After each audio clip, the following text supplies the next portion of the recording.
오늘 마태복음 20장 28절의 말씀을 가지고 인자가 온 것은 이라는 제목으로 여러분과 함께 말씀을 나누도록 하겠습니다.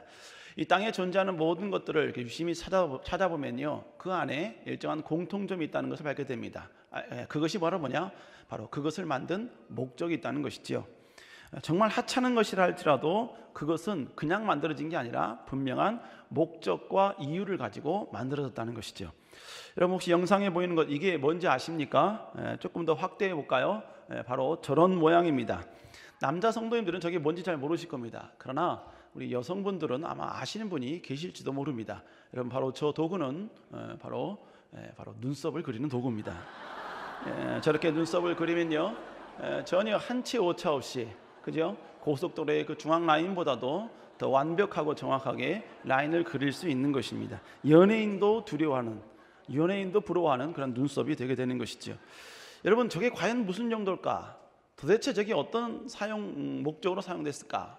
그러나 분명히 그것이 만들어진 데는 목적이 있다는 것입니다. 여러분 자동차도 마찬가지죠. 여러분 자동차의 기어 윗부분에 보면 바로 저 버튼이 있습니다. 저 버튼, 저게 버튼이 도대체 뭘까요? 물론 아신 분들은 아시겠지요. 자동 변속기 자동차에는 다 있는 버튼입니다. 여러분 모든 오토는 시동이 끔과 동시에 기어가 움직이지 않지요. 그러나 이중 주차를 할 때에는 바로 이 뉴트럴이라는 그 N 버튼에 올려놔야 다른 사람이 이렇게 왔다 갔다 하면서 차량을 이동할 수 있지 않습니까?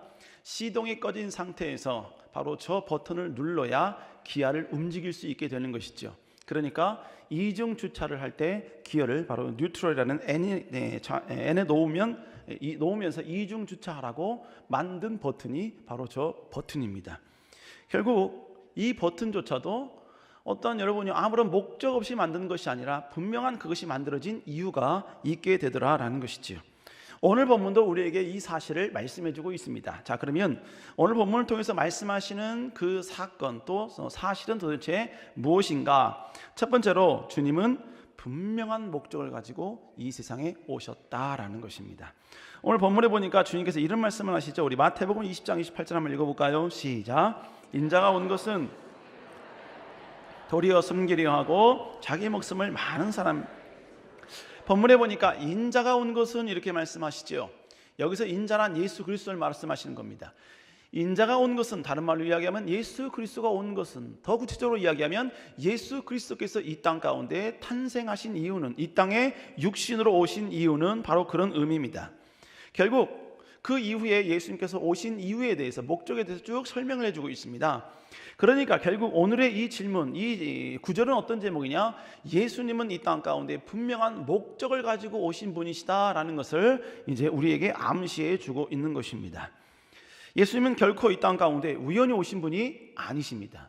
분명한 목적을 가지고 이 세상에 오셨고, 그리고 그 목적을 이루기 위하여 온갖 모든 열정과 모든 것을 거기에 집중하셨고, 그리고 오신 목적을 완벽하게 마지막에 이루신 분, 그분이 바로 우리가 믿는 예수님인 줄로 믿습니다.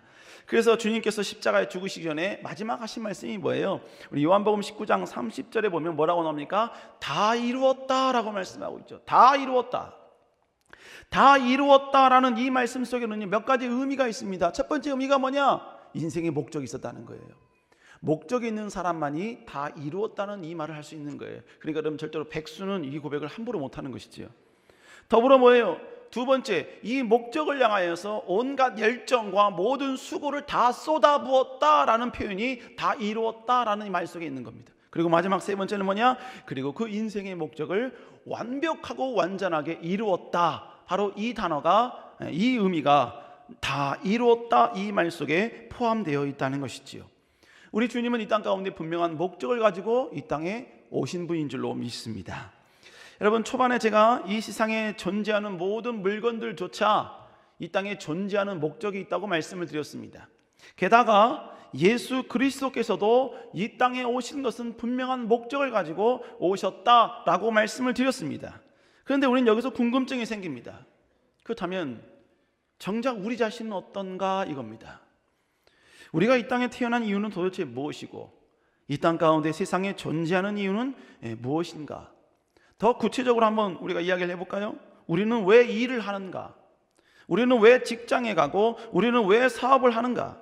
우리는 왜 돈을 벌고 있고, 그리고 왜 가정을 꾸미고 있으며, 그리고 왜 건강하려고 노력하고 있으며, 그리고 자녀 교육을 위해서 왜 우리는 그토록 많은 헌신을 하고 있는가? 이 왜라는 질문은 결국 뭐냐? 우리가 이 땅 가운데 존재하는 그 목적, 그 근원을 질문하는 내용입니다. 우리는 이 세상에 존재하는 이유, 목적이 무엇인지 우리는 명확하게 알아야 합니다. 그래야 절대로 우리는 방향이 틀어지지 않는 하나님 보시기에 올바른 인생을 살 수 있게 되는 것입니다. 그런데 우리의 존재, 태어난 이유, 여러분요, 이건 절대로 우리 스스로가 정의할 수 없습니다. 이 모든 것, 우리가 존재하는 모든 것에 대한 정의는 오직 누가 내려주시느냐? 우리를 창조하신 하나님만이 내려줄 수 있는 줄로 믿습니다. 왜요? 하나님이 창조하셨기 때문입니다.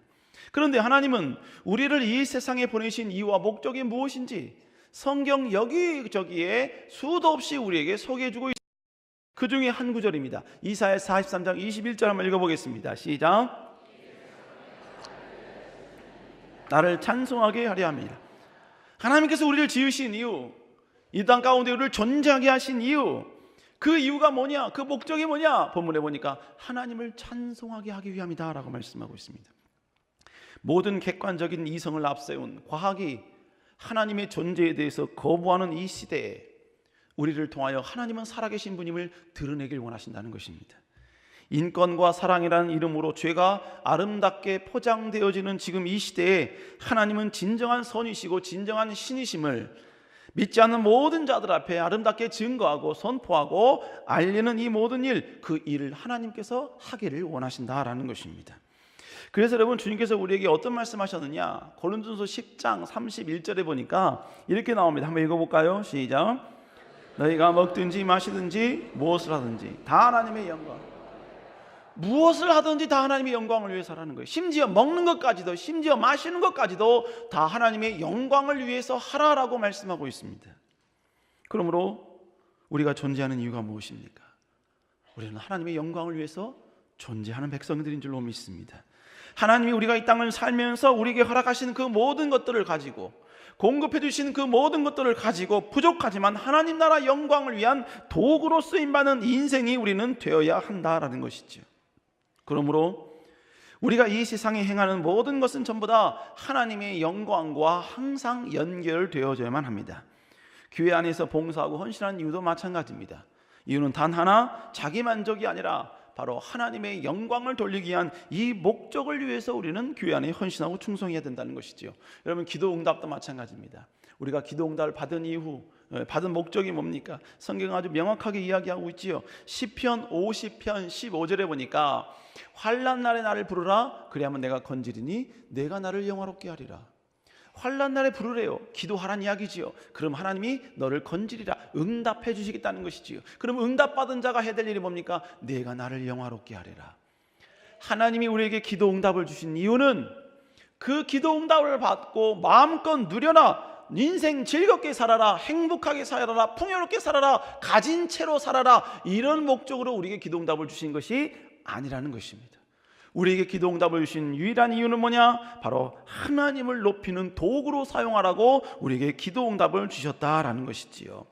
그러니까 이건 교회 안에서도 마찬가지예요. 내게 어떤 달란트가 있고 남보다 나은 것이 있다면 우리는 그것을 통해서 하나님께 영광을 돌리는 도구로 사용해야 합니다.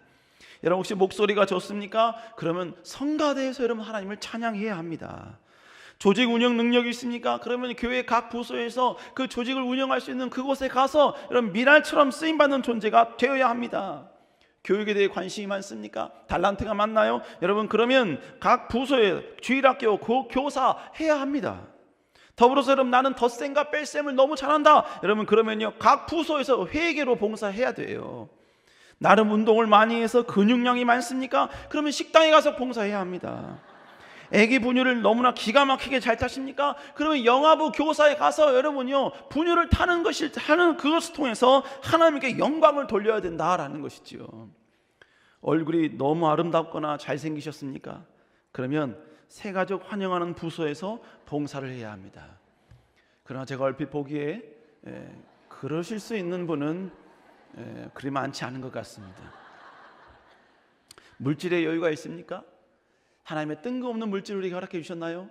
그러면 그 물질을 허락하신 하나님의 의도를 알고 우리는 하나님 나라 영광을 위해 그것을 쓰임받을 수 있는 마음이 되어야 한다라는 것이지요. 여러분, 이건 교회뿐만 아닙니다. 세상에서도 마찬가지예요. 우리가 직장을 다녀야 하는 이유가 무엇이죠? 여러분, 사업을 해야 하는 이유가 무엇입니까? 승승장구해야 되는 이유가 무엇이지요? 남들보다 우리가 더 흥해야 되는 이유가 무엇입니까? 오직 하나, 하나님의 영광을 위해서입니다. 우리가 직장에 일을 하면서 세상에 나아가서 여러분 다른 사람에게 본이 되어야 되는 이유는 무엇입니까? 우리 한번 마태복음 5장 16절 읽어볼까요? 시작.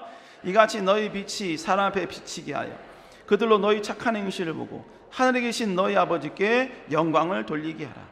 너희의 착한 행실을 사람들 앞에 비치라는 겁니다. 그런데 그 비친 결과는 뭐냐? 나의 그 착한 행실을 보고 믿지 않는 다른 모든 사람들이 하나님께 영광을 돌리게 하라, 이것입니다. 그러므로 우리가 세상에 나아가 착한 행실을 하는 것, 하나님의 말씀대로 살기 위해 노력하는 것, 말씀 따라 정직한 것, 여러분 그 모든 것은 사람들 앞에 나를 높이기 위함이 아니에요. 내가 믿는 하나님을 높이기 위함인 것입니다. 내가 내 의지에 따라 행하는 것이 아니라 내가 믿는 여호와께서 내게 그렇게 말씀하셨기에 내가 하는 것입니다. 우리는 이렇게 그렇게 인정하면서 믿지 않는 모든 자들에게 하나님이 살아계시고 위대한 분이심을, 한 사람의 인생을 이렇게 아름답게 영향력을 미칠 수 있음을 우리는 선포해야만 된다라는 것이죠. 그러니까 성경에 등장하는 위인들을요, 한마디로 요약하면 이겁니다. 자신이 처한 세상적인 직업을 통해 하나님을 인정하고 높였던 사람들, 그들이 바로 성경에 등장하는 성경의 위인들입니다. 우리가 너무나 잘 알고 있는 요셉, 여러분 요셉은 성직자가 아닙니다. 레위 지파가 아니에요. 그럼에도 불구하고 요셉은 성직자가 아니라 평생도 직장인이었습니다. 보디발의 한이라는 직업, 그리고 가정총무라는 직업, 그리고 애굽의 총리라는 이 직업을 통해 하나님을 거부하는 애굽이라는 그 땅에서 하나님을 높이고 하나님을 인정케 만들었던 사람이 요셉이었습니다. 다윗도 여러분 성직자가 아닙니다. 다윗도 마찬가지로 바로 왕이라는 직업을 가진 사람이었습니다. 그 직업이 가지고 있는 힘, 능력, 권한을 가지고 바로 이스라엘 백성들이 하나님을 찬양하고 경배하는 그런 하나님의 나라를 만드는 일에 그의 모든 노력과 능력을 총동원했다는 것이지요. 다니엘도 마찬가지입니다. 다니엘도 여러분 이방의 왕 3명이 바뀌는 그러한 상황 가운데 총리라는 직업을 가지고 있었어요. 그 총리가 자신의 어떤 부귀와 영화를 위한 도구가 아니라 그 총리라는 직업을 통하여서 그는 하나님을 인정하지 않는 이방신을 섬기는 그 왕들의 고백을 통해 하나님을 인정케 만들었다라는 것입니다. 사랑하는 여러분, 우리는 세상에서 하나님이 우리에게 주신 직업을 통해, 아니면 어떤 직분과 위치와 능력과 주님이 주신 그 모든 권한을 통해 하나님을 저항하고 하나님께 도전하는 저 세상 속에서 하나님이 유일하신 신이시며 유일한 창조주이시라는 것을 증거하고 증명하는 사람이 되어야 될 줄로 믿습니다. 그러므로 우리 그리스도인은 이 세상에서 단지 생명을 이어가는 것이 목적이 되면서는 안 됩니다. 이 세상의 풍요를 위해서 존재하는 사람이 되어서도 안 됩니다. 하나님께서 우리를 보내신 것은 이 세상 가운데 호흡하는 동안 하나님 나라 영광을 위해 쓰임받는 자가 되라고 보내셨기에 우리는 그 일에 충성하며 헌신하는 자가 되어야 될 줄로 믿습니다. 그러므로 우리는요, 세상이라는 선교 지역에서 직업과 직분, 그리고 하나님이 주신 풍요와 능력, 재능이라는 이 도구를 통해 하나님의 영광을 위해 살아가는 사람들, 이것이 바로 하나님을 믿는 우리 그리스도인의 정체성인 줄로 믿습니다. 여러분, 이것을 알면요, 절대로 풍요롭다고, 여러분 넉넉해졌다고 세상 쾌락에 빠지지 않습니다. 이걸 분명히 알면요, 하나님 나라 영광을 위해서 내 것을 드리고 내가 조금 손해보는 것에 대해서 절대로 인색해하지 않는다는 것입니다. 사랑하는 여러분, 다시 호흡하는 목적과 이유를 회복하여 하나님이 기뻐하는 귀한 하나님의 백성 될 수 있기를 주의 이름으로 축원합니다. 두 번째로, 우리 주님은 우리를 구원하시기 위해 이 땅에 오셨다는 것입니다. 우리는 주님이 이 세상에 오신 목적을 가지고 오신 분이시다라는 것을 초반부에 서로 말씀을 통해 나누었습니다. 그렇다면 주님이 이 땅에 오신 구체적인 목적이 뭐냐 이거예요. 그 목적을 오늘 28절에서 자세하게 말씀해 줍니다. 우리 28절 다시 읽어볼까요? 시작. 자기 목숨을 많은 사람의 대속물로 주려 함이니라. 오늘 본문에 보니까 주님이 온 것은, 인자가 온 것은 뭐라 그래요? 섬김을 받으려 함이 아니라 도리어 섬기려 한다는 거예요. 예수님이 이 땅에 오신 것은 우리를 섬기기 위해서 이 땅에 오셨다는 것입니다. 제가 성경 공부를 하면서 우리 성도님들에게 하는 질문이 있습니다. 그 질문이 뭐냐면, 배우자를 섬긴다고 할 때 배우자를 향한 최고의 섬김이 무엇입니까? 라고 제가 질문을 드려요. 그러면 성도님들 가운데 먼저는 우리 여자 성도님들이 이런 대답을 하십니다. 그거요, 아침밥을 해주는 거예요. 이럽니다. 남편에게 아침밥을 해주는 거. 여러분, 물론 아침밥을 해주시는 거 여러분 섬김이지요. 하지만 최고의 섬김은 아니지요. 또 어떤 분은 손을 들면서 그런 말씀합니다. 배우자의 말을 잘 듣는 거요. 여러분, 물론 이것도 섬김이죠. 그러나 최고의 섬김은 아니지요. 남을 위한 최고의 섬김이 뭔지 아십니까? 그것은 남을 위해 죽는 겁니다. 남을 위해 죽는 것, 그것이 남을 위해 해줄 수 있는 최고의 섬김이라는 것이죠. 그래서 주님께서 어떤 말씀하십니까? 우리 요한복음 15장 13절 읽어볼까요? 시작. 친구를 위하여 자기의 목숨을 버리면 이보다 더 큰 사랑. 사람이 친구를 위해서 자기 목숨을 버리면 이보다 더 큰 사랑이 없다라고 말씀하고 있습니다. 그러므로 배우자를 위한 최고의 사랑의 표현, 섬김의 표현은 뭐냐? 배우자를 위해서 죽는 것입니다. 여러분, 놀라셨죠? 왜요? 그럴 일은 없거든요. 그럴 생각도 없고. 이해합니다. 남을 위해 죽는다는 것이 쉬운 일이 아니지요. 게다가 이런 배우자를 위해 죽는다는 건 이건 더더욱 힘든 일입니다. 저도 쉽지 않을 것 같습니다. 40일 금식 기도를 해도 이건 쉽지 않은 일이에요. 하지만 여러분, 배우자를 위해 죽는 것은 배우자를 위한 최고의 섬김이라는 것입니다. 그런데 여러분, 제가 여러분에게 이 말씀, 배우자에 관련된 사실을 말씀드리는 게 아니에요. 친구를 위해 자기 목숨을 버리면 이보다 더 큰 사랑이 없다라고 말씀하십니다. 그런데 문제는 뭐예요? 주님이 우리를 위해 죽으셨다는 것입니다. 섬기러 오셨다고 말씀하신 그 주님이 우리에게 작은 섬김만 보여줘도 우리는 황공한데, 하나님께서, 주님께서 이 땅에 오셔서 우리에게 줄 수 있는 작은 섬김이 아니라 섬김 중에 최고의 섬김인 우리를 위하여 죽으시는 이 아름다운 섬김을 우리에게 보여주셨다라는 것입니다. 그래서 그 주님의 섬김으로 말미암아, 여러분, 주님께서는 우리를 위하여 십자가에 죽으셨지 않습니까? 우리를 살리기 위해서 주님이 비참하게 그 십자가에서 죽으신 거예요. 그런데 성경은 오늘 본문에서 주님께서 죽으신 그 죽으심에 대한 의미가 우리에게 어떤 의미인지에 대해서도 명확히 말씀해 주고 있습니다. 마태복음 20장 28절 후반절에 보니까 뭐라고 합니까? 자기 목숨을 많은 사람의 대속물로 주려 함이니라. 대속물로 주셨다는 겁니다. 이 대속물의 의미가 뭡니까? 대신 죄 많은 자의 죄를 용서해 주기 위해서 속죄할, 대신 드릴 제물, 이게 바로 대속물의 의미인 것입니다. 예수님께서 우리의 죄를 용서하시기 위하여 우리의 죄를 대신 지시고 죄값을 받으사 십자가에서 물과 피를 다 쏟으시는 이러한 비참한 죽음, 비참한 여러분요, 이 최고의 섬김을 우리에게 보여주셨다는 것이지요. 여러분, 그래서 우리가 얻은 것이 뭡니까? 바로 죄 사함을 얻었습니다.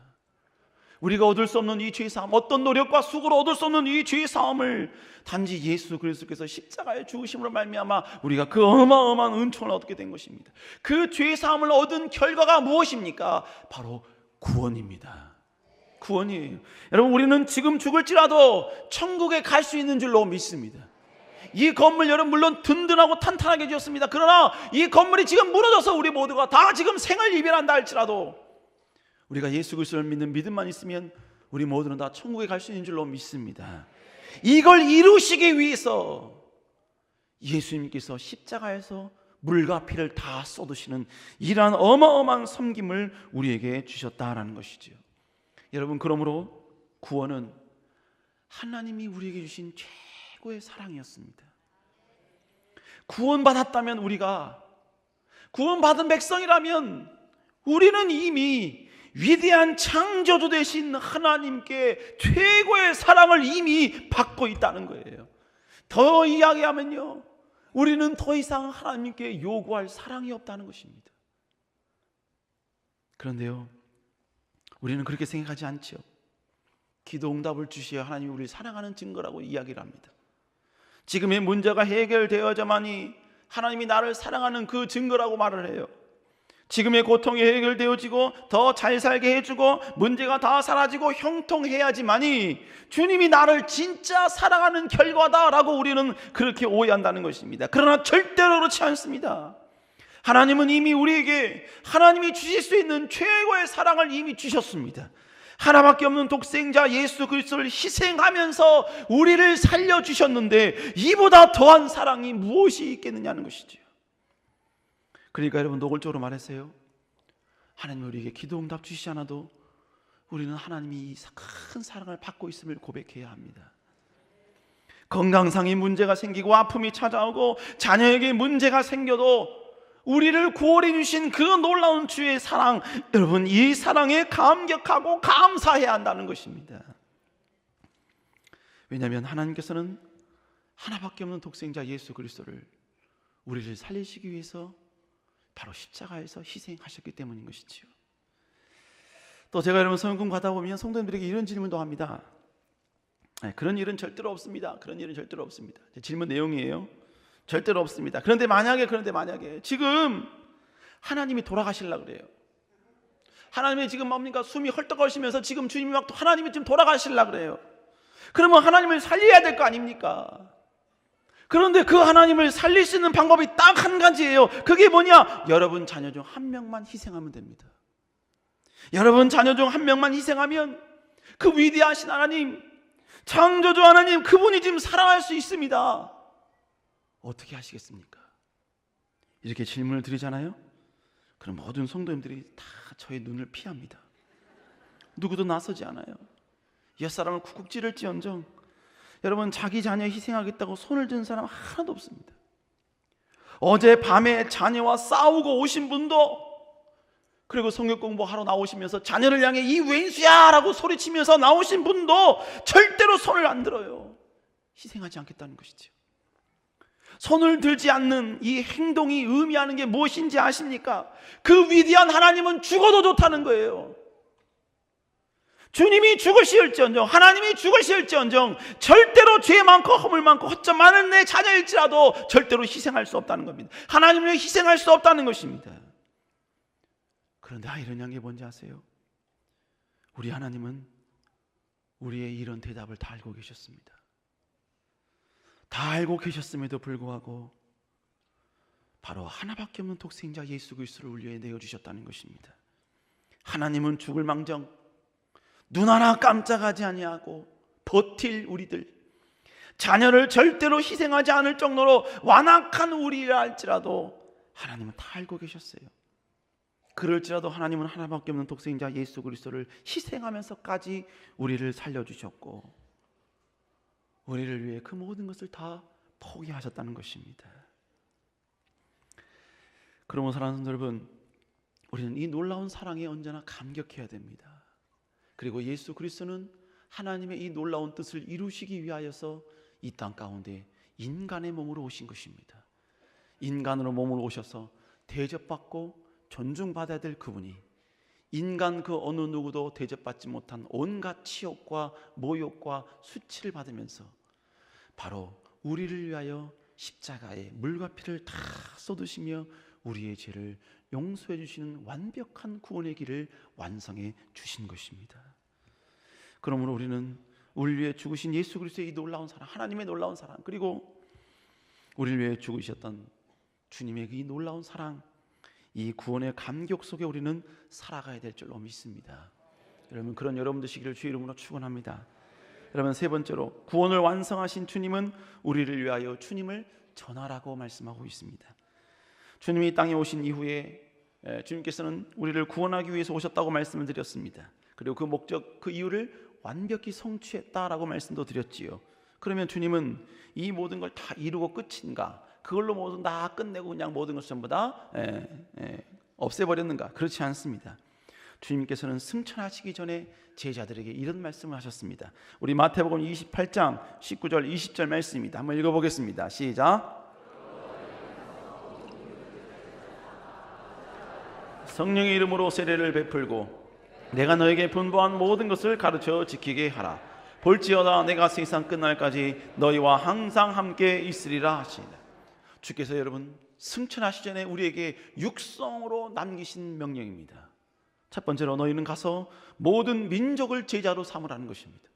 그리고 그들에게 세례를 주라는 것이고, 그 다음에 그들이 다시 하나님의 명령과 계명대로 지킬 수 있도록 그들을 가르쳐 지키게 하라라고 말씀하고 있습니다. 여러분, 이것이 주님이 우리에게 명령하신 The Great Commission, 지상 대명령입니다. 주님께서 이 땅에 오신 목적을 완벽하게 이루신 이후에, 구원 성취를 하신 이후에, 우리에게 구원의 길을 완벽히 제공해 주신 이후에 그것으로 끝내지 않으셨어요. 가서 이 구원의 길이 있다는 사실을 전하라는 것입니다. 가서 외치라는 것입니다. 그리고 그들로 하여금 그들에게 세례를 주고 다시 그들이 말씀을 지켜 다시 제자 삼는 일에 힘쓸 수 있도록 복음을 전하라는 것입니다. 그러므로 우리가 이 세상에 존재하는 이유가 무엇입니까?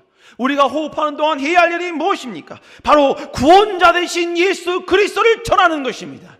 천국에 가는 유일한 길이신 예수 그리스도를 선포하는 것입니다. 오직 구원자이신, 유일한 구원자이신 그분이 예수 그리스도란 사실을 우리는 우리가 서 있는 장소, 서 있는 위치마다 우리는 알리고 선포해야만 한다는 것입니다. 그리고 주님이 증거되는 일이라면, 어떤 시기든지 주님을 드러내는 것이라면 우리는 여러 가지의 모양으로 우리는 협력하고 동참하고 참여해야 한다는 것이지요. 그럼 우리는요, 이 세상의 모든 삶은 영혼 구원과 연관이 되어야 합니다. 물질을 버는 이유도 영혼 구원을 위한 도구로 쓰임받기 위함이어야 합니다. 명예와 권력을 얻는 이유도 영혼 구원을 위한 도구로 쓰임받기 위함이어야 합니다. 또 우리가 모든 달란트, 또한 우리가 얻는 모든 더 풍요와 만족까지도 다 이 모든 것들은 하나님의 영광을 위한 도구로 쓰임받기 위해 그 모든 것을 우리는 간구해야만 한다는 것입니다. 여러분, 다음 주에 우리는 국가와 민족 평화를 위한 기도에 우리는 참여합니다. 잠실 운동장에서 열리는데요, 10만 명이 운집을 하게 됩니다. 그 가운데 우리 성도는, 우리 교회에서도요, 여러분, 약 5천 명 이상이 가야 합니다. 물론 불편합니다. 불편해요. 그러나 여러분, 주님을 위한 불편은 그리스도인으로서 자랑입니다. 주님을 위한 불편은 저 아름다운 천국에서 위대한 상급으로 우리에게 보상된다는 것입니다. 여러분, 그러므로 우리도 분명히 가야 될 줄로 믿습니다. 아멘. 담임 목사님께서는 지금 이스라엘 촬영차, 이스라엘로 가셨지요. 가신 이유가 뭡니까? 기독교를 향해 도전하는 이 시대에, 그리스도를 추상적인 존재로 평가절하시켜버리는 이 시대를 향하여 거룩한 도전을 하기 위해서 가시는 것입니다. 그들의 이성을 자극시키기 위해서, 그들도 받아들이고 납득할 수 있는 정확하고 확실한 그 팩트를 여러분 촬영에 담아, 필름에 담아, 여러분 모든 공영방송을 통하여 그들의 가슴 속에 작은 동이라도 주기 위하여, 그리하여 대한민국의 복음이 증거되어지고 예수 그리스도와 선포되는 이 일에 아름답게 쓰임받기 위해서 목사님께서 여러분 이스라엘에 촬영차 가게 되셨다는 것이지요. 다 무엇입니까? 다 뭐예요? 영혼 구원에 관련되어 있기 때문에 바로 이 모든 일에 열심히 특심이 되셔서 일에 집중하고 계신다는 것이지요. 우리 사랑하는 성도 여러분, 주님께서 구원받은 우리에게 복음을 전하라고, 증거하라고 우리에게 말씀하셨습니다. 그럼 여러분, 더욱더 이런 여러분 될 수 있기를 다시 한번 주 이름으로 축원합니다. 여러분, 마지막 네 번째로, 오직 하나님의 영광을 위해서 당당히 기도하면 된다는 것입니다. 주님께서 이렇게 말씀하시지요. 요한복음 14장 13절 한번 읽어볼까요? 시작. 너희가 내 이름으로 무엇인지 내게 행하되 이는 아버지로 하여금 너희가 내 이름으로 무엇인지 구하든지 내가 행하리니. 우리가 기도할 때 주님의 이름으로 기도하면 주님이 행하신다는 거예요. 근데 이렇게 주님께서 우리에게 기도응답을 주신 이유는 뭐냐? 아버지로 하여금 아들로 말미암아 영광을 받으시게 하기 위함이다. 무슨 얘기입니까? 예수님을 통해 하나님께 영광 돌리기 위함이다라는 것이지요. 결국 뭡니까? 우리의 모든 주님의 이름으로 구하는 기도가 응답될 때 우리는 하나님께 영광 돌려야 된다라는 것입니다. 다른 말로 이야기하면 우리의 모든 기도는 하나님의 영광을 위한 이 목적과 연결이 되어야 된다라는 것이지요. 더 구체적으로 전진해 볼까요? 우리가 하나님의 영광을 위한 기도라면 우리가 하나님께 기도할 수 있는 기도의 제한은 없다는 것입니다. 기도의 제약도 없다는 거예요. 우리는 어떤 기도를 할지라도 우리는 충분히 하나님께 당당하게 간곡히 기도할 수 있다라는 것입니다. 그러면 결국 뭡니까? 우리는 하나님 앞에 쓰임받기 위해 당당히 구해야 합니다. 모든 사람이 그 기도로 너무 무리하는 거 아니야 라고 할지라도 절대로 무리되지 않습니다. 하나님의 영광을 위해 구한다면 우리는 충분히 그 모든 기도 다 할 수 있는 것입니다. 여러분, 그러므로 사랑하는 여러분, 하나님 나라 영광을 위해 쓰임받기 위한 목적으로 부자 되길 위해 기도하시기 바랍니다. 세대된 교회 안에 미랄이 되기 위하여 거부가 되게 해달라고 여러분 기도하시기 바랍니다. 하나님의 이름을 높이는 일에 쓰임받기 위해 명예를 구하시기 바랍니다.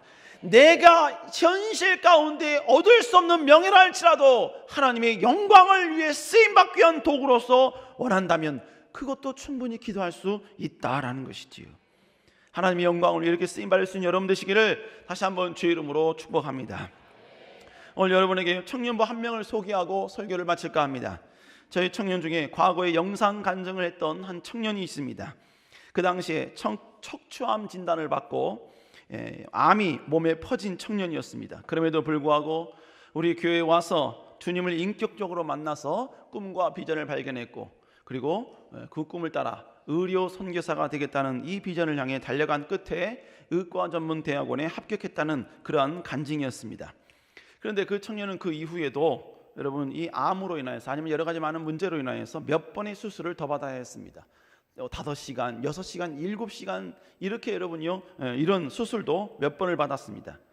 하지만 아직도 완치되지 않았습니다. 그래서 지금도 항암약을 매일 먹으면서 그는 살아가고 있습니다.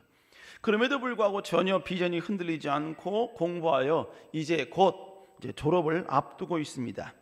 이 청년의 먼 미래 비전은 의료 선교사입니다. 그런데 지금 졸업을 앞둔 이 청년의 목표가 무엇인지 아십니까? 바로 의사고시에서 수석 합격하는 것입니다. 수석 합격을 하면 의학신문에 수석한 사람의 인터뷰가 실린다고 합니다. 지금까지 1등 했던 사람들이 다 실렸는데 그들은 어떻게 공부했는지 이야기를 하면서 대부분 은근히 자기 깨알 자랑을 했다는 거예요. 그래서 이 청년도 의사고시에서 1등을 해서 자기가 하고 싶은 이야기를 의과신문에, 의학신문에 싣고 싶다는 것입니다. 그런데 이 청년이 하고 싶은 말이 뭔지 아세요? 그 인터뷰를 통하여서 모든 이성과 과학 논리에 여러분 이렇게 짙게 물들어 있는 그 의학자들에게 이 청년이 그 인터뷰를 통해서 하고 싶은 말이 뭔지 아십니까? 그 청년이 저한테 이런 말을 하더라고요. 목사님, 제가 하고 싶은 말은 이런 말입니다. 나를 여기까지 오게 하신 분은 하나님이십니다. 하나님이 하셨습니다. 나의 구원자 되신 하나님께서 나를 도우셨고 나를 여기까지 이끌어 주셨습니다. 그 하나님이 척추암 걸린 나를 여기까지 보호해 주신 것입니다. 나를 인도하신 살아계신 하나님을 찬양합니다.